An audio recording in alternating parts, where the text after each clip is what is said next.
तो हेलो, जैसे कि आपको पता है हमने अपना यूनिट 2 तक कंप्लीट कर लिया।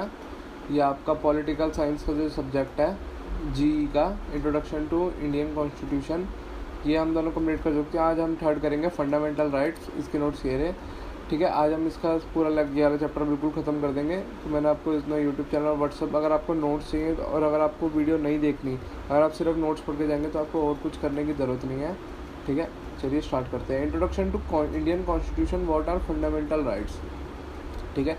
Fundamental rights are the basic human rights enriched in the, मतलब जो हमारे कॉन्स्टिट्यूशन में लिख दिए गए हैं, guaranteed civil liberties to citizens ensuring they can live in dignity and freedom. ये हमारे बेसिक फीचर्स हैं, राइट्स हैं जो हमारे कॉन्स्टिट्यूशन में लिख दिए गए हैं, ताकि इंसान, हम जितने भी हम सिटीजन्स हैं, डिग्निटी और फ्रीडम से रह सकें। These rights are enforce by courts and protect individual against arbitrary actions by the state. के सारी चीज़ें हम एक्सप्लेन करेंगे इसी में। राइट टू इक्वालिटी के जो आर्टिकल 14 से 18 तक है, वो राइट टू इक्वालिटी हमारे को देते हैं। Article 14, equality before the law and equal protection of law, ठीक है। आर्टिकल 14 में ये लिखा है, मतलब लॉ के आगे इक्वालिटी ऊपर है लॉ से और equal protection of the law है, ठीक है।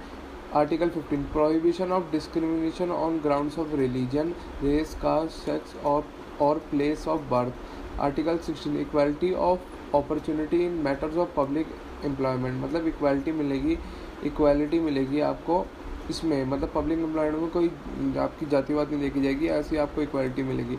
एबॉलिशन ऑफ अनटचेबिलिटी, मतलब अछूता हटा दी जाएगी, हट गई है, मतलब ये हमारे राइट है हमारा। Abolition of title expect for military and academic, मतलब सफिक्स और अपना प्रीफिक्स अपने नाम के आगे नहीं लगा सकते, जैसे खुद लोग लगा लेते हैं हम ये शाही खानदान से ये वगैरह, तो ये नहीं लगा सकते, सिर्फ मिलिट्री लगा सकती है। फिर राइट टू फ्रीडम है, जो कि हमारे आर्टिकल 19 से 22 तक है। Protection of 6 freedom, speech, expression, assembly, association, movement, residence and profession. ये समझ गए होंगे, ईजी है। Article 20, protection in respect of conviction for offences, no ex post facto laws, no double jeopardy, no self इंस्क्रिमिनेशन।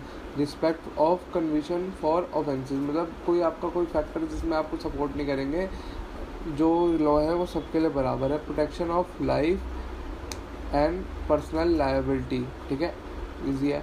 21A, right to education for children, मतलब 6 से 14 तक education उनको मिलनी चाहिए। Protection against arrest and detention in certain cases, right, मतलब क्या हमारे को प्रोटेक्शन है कि मतलब अगेंस्ट अरेस्ट और डिटेंशन से हमारे को प्रोटेक्शन मिल जाए, ये भी हमारे राइट टू फ्रीडम है। Right of डिटेन्स and under trials, मतलब जो बेल वगैरह मिल जाती है हमारे को, उसको बताएंगे। राइट अगेंस्ट एक्सप्लॉयटेशन ना हो किसी का। Prohibition of human trafficking and forced labour, ठीक है। Prohibition of child labour in factory, mines and hazardous occupation. Right to, उसके बाद फिर हमारा ये right to freedom of religion 25 से 28 आर्टिकल में लिखा गया। 25, freedom of conscience and free profession, practice and propagation of religion, freedom to manage religious affairs, freedom from taxation, ठीक है, for promotion of any religion, any particular region, मतलब उस पर हमारे को कोई टैक्स नहीं देना। Freedom from attending religious instruction और workers in certain educational institution, ठीक है, बहुत ईजी है, सारे समझ गए होंगे लाइन में ही आप। कल्चरल एंड एजुकेशनल राइट्स, ठीक है, 20 के हमारे 29 और 30 में बताया गया। Protection of interest of minorities, right to conserve language, script और culture. Right of minority to establish and administer educational institution. पहले हमारा ना 31 भी था, जो कि हमारा राइट टू प्रॉपर्टी है, जो कि अब हटा दिया गया, वो आप मेंशन कर सकते हैं इस चीज़ में।